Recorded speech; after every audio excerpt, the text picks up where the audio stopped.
መከራችን አብዝተን መከራችን ከመታበዘው ለምን አገለን? ምን አይነት ህይወት ነው እያኖርከን ያለው? ግን ምን አይነት መንግስት ነው የመጣው?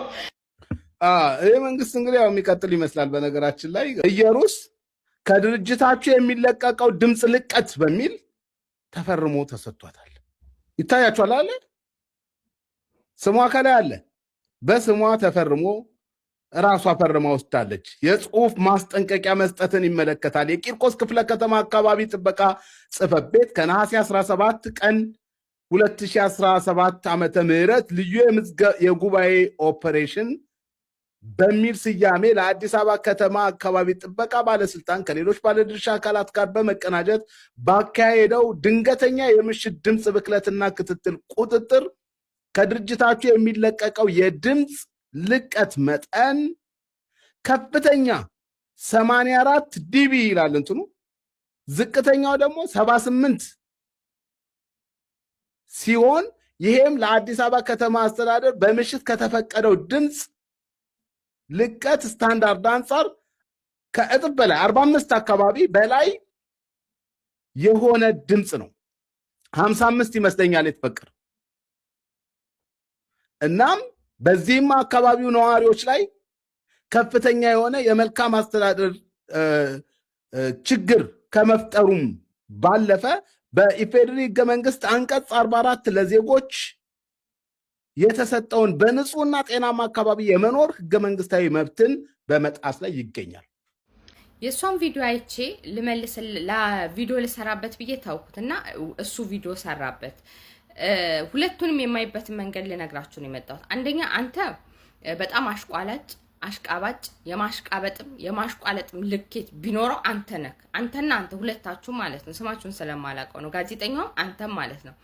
ኢትዮጵያ ውስጥ ወደዳችሁም ጠላችሁም ሰው እየተራበ ነው፣ እየተቸገረ ነው፣ እየተጠማ ነው። ወደድክም ጠላህም ማለት ነው። ያ ደግሞ እናንተ በምትሰሩት ነገር መፍትሄ አይገኝም። ገባክ?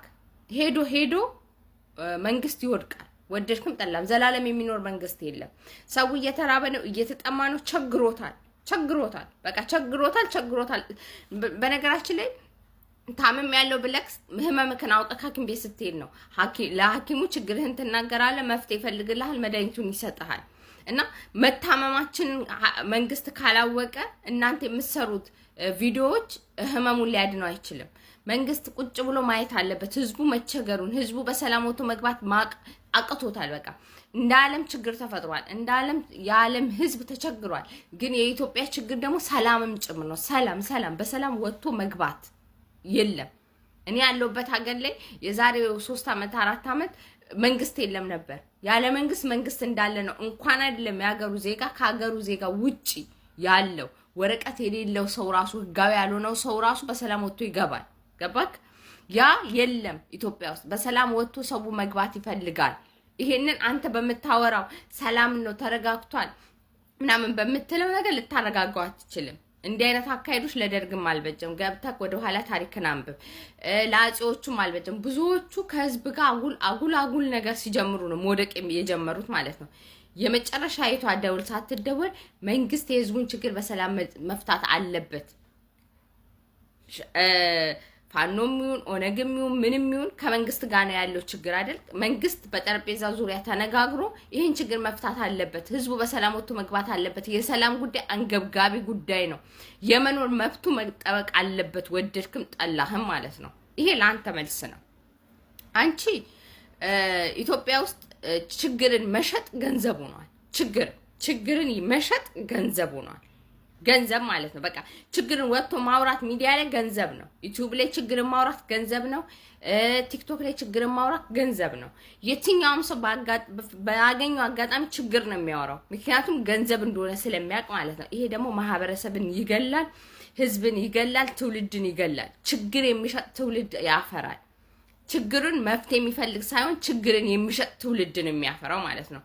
ካንቺ ባሰ ብዙ ነገር የደረሰባቸው ሰዎች አሉ። ካንቺ ከፉ ብዙ ነገር ያደረሰ ከዛ ይሄንን ነገር ደግሞ እሱን ነገር ተውትና አረብ ሀገር ያላችሁ እህቶች እነሱ ችግራቸው ነው መፍታቸውን ይፈልጉት ነው ያልኩ። አረብ ሀገር ያላችሁ እህቶች ችግርን መተው ሲያወሩላችሁ አትስሙ። ምክንያቱም ምንን አይምሯችሁ እያሰበ ይሄዳል።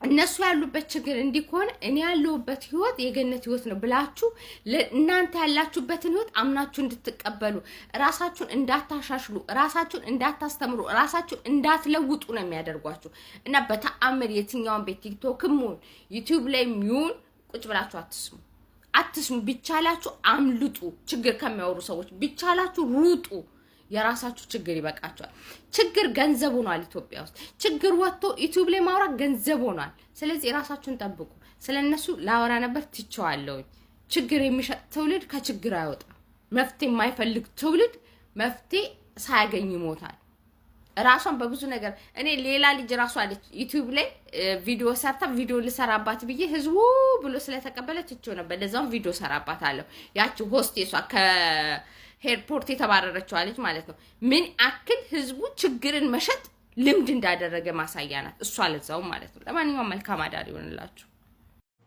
ሰላም ሰላም ሰላም እንዴት ናችሁ አማን ነው ክብሩ ይስፋ እናትና ልጁ እንግዲህ በመታየት መልኩ አንዳንድ ነገሮች እያየን ነው እንግዲህ በዙ ጊዜ ካየዋቸው ነገሮች በጣም ተለይቶብኛል እንግዲህ ቼታችን ኢትዮጵያ ላይ በጣም መኖር ከሚፈልጉ ከሚወዱ ሰዎች መካከል እንዴት ሰው ከሀገሩ ይሰደዳል ከሚሉት እንዴት ሀገር እያለን ይሰደዳል ከሚሉት መካከል ነበርኩኝ አንዳቸውም የኢትዮጵያውያን ወንድምና እህቶቼ ሲሰደዱ በጣም ማዘን ሰው ነበርኩኝ አሁን ግን በጣም መሮኛል በቃ መንግስት ከፈለገ ለምን አትረሽነንም ለምን አታጠፋንም በቃ ምንም አናረግም ብላ ሐሳብ ትሰጣለች ማለት ነው ከዛ በኋላ እና አቤ ተወክቻ ይባላል ከጎን የምታዩት ወንድማችን ደግሞ ምን ይላል እንዴት ብልጽግና ትናገሪያለሽ አንቺ እኮ ያለሽ ክለብ ባር አለሽ ኢትዮጵያ ላይ ያ ላይ በከፍተኛ ድምጽ በከፍተኛ ሙዚቃ ጩኸት ምክንያት ጎረቤቶች እየበጠበጥሽ የጎረቤቶችን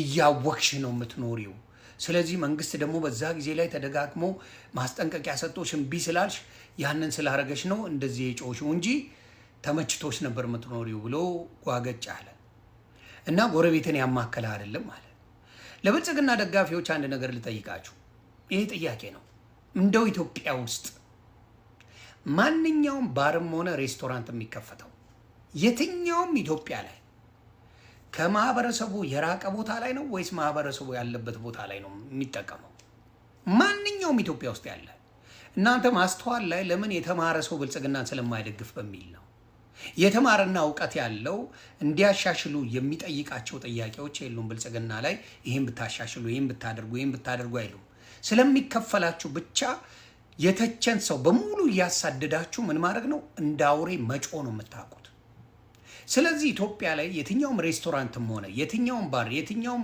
ክለብ የትኛውም ምን ማህበረሰቡን ያማከለ አይደለም ሲሰራ የኖረው የነበረው ያ ነው ስለዚህ እሷን ታርጌት ለማድረግ የተፈለገበት ምክንያት ተቃወመች ዝም ብላ እኮ መብላት ትችላለች ዝም ብላ እኮ ማስመሰል ትችላለች ድምጹንም መቀነስ ትችላለች ምንም ችግር የለም ያመጣችሁበት ምክንያት በጣም የሚያስቅ ነው እኔ በጣም የምትገርሙኝ የሰው ልጅ አልተመቸኝም ማለት አይችልም ሀገር ላይ አልተመቸኝም በቃ መሮኛል ማለት አይችልም ይሄም ፖለቲካ ሁሉ ነገር እናንተ ከተነካ እንዴት አርጋል ሌላ ጥያቄ ልጠይቃችሁ የብልጽግና ውጭ ሆናችሁ የምትደግፉ ኢትዮጵያ የተመቻቸችና መብት የምትጠብቅ ሀገር ከሆነ አቤ ተወክቻው ለምን ኢትዮጵያ አትገባም መስፍን ፈይሳ ለምን አትገባም እና ዛት ኖር መሃል ሜዳ ሌሎቻችሁም ካድሬዎችና አጨብጫቢዎች ለምን ኢትዮጵያ ፈታ ብላችሁ አትኖሩም መንግስት ነው ማንንም አይነካችሁም ኢኮኖሚ አለ ሁሉ ነገር የተመቻቸ ነው ስደት ላይ ምን ታረጋላችሁ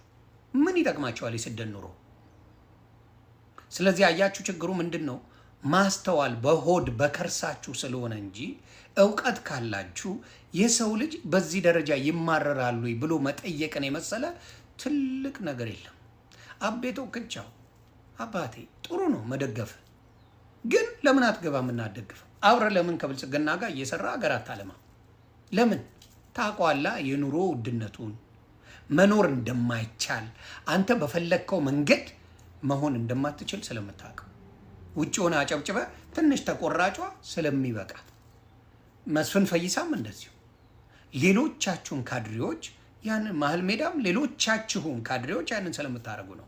እህታችን ብቻ አይደለችም። ብዙ ወንድሞቻችንና እህቶቻችን በምሬት ሲናገሩ እንደዚህ ወንጀል ሰርታቸዋል፣ እንደዚህ አድርጋቸዋል እያላቸው የምታስሩ ናቸው። አርሲ ላይ አባቶች ለምን ተገደሉብን ያሉት አይደለ? እንዴት አሰሩት? አይደለ? እንዴት አሰሩት? ለምን ብልጽግናን ተነካብን ብላችሁ ስትጮሁ የምትውሉ የብልጽግና ሆዳም ቅጥረኞች ታሳፍራላችሁ። አንዳንዴ ዝም ብለህ እኮ ለሁሉም ነገር ጮህልኝ ከተባልክ ውሸት እንደሆነ ብልጽግና በዛ ታውቃለህ። አንድ ሰው መተንፈስ አይችልም የሚል አስተሳሰብ አላችሁ። ሁሉም ይውደደኝ፣ ኢትዮጵያ ሰላም ናት፣ መልካም ናት፣ ሁሉ ነገሯ እየተመቻቸ ነው። አቤቶ ክቻው ማታ ላይ እኔ የፈለግከውን ላስይዝልህ። ከአዲስ አበባ ኦሮሚያ ክልል በመኪና ሂድ፣ እስም ከአዲስ አበባ አማራ ክልል በመኪና ሂድ። ማታ ላይ ጎሄድ ከአዲስ አበባ ደቡብ ክልል በማታ ያለምንም ችግር ደርሰናል።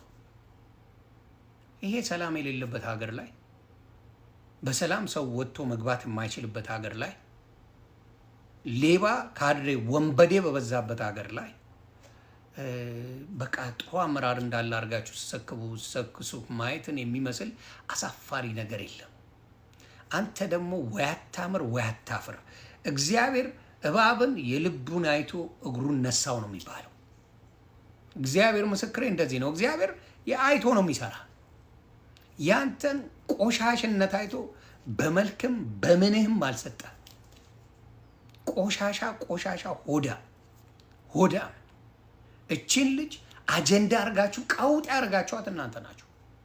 እናንተ ባረጋችሁን ነገር እኛም አየናትና አሁንም የምለው ኢትዮጵያ ላይ የትኛውም ሬስቶራንት ሂድ፣ የትኛውም ቦታ ማህበረሰቡ በሚኖርበት አካባቢ ላይ የሚሰሩ እንጂ የተለየ ቦታ ተሰጥቷቸው ለሬስቶራንት ለምን ተብሎ የተደረገ ነገር እንደሌለ ለመናገር ነው።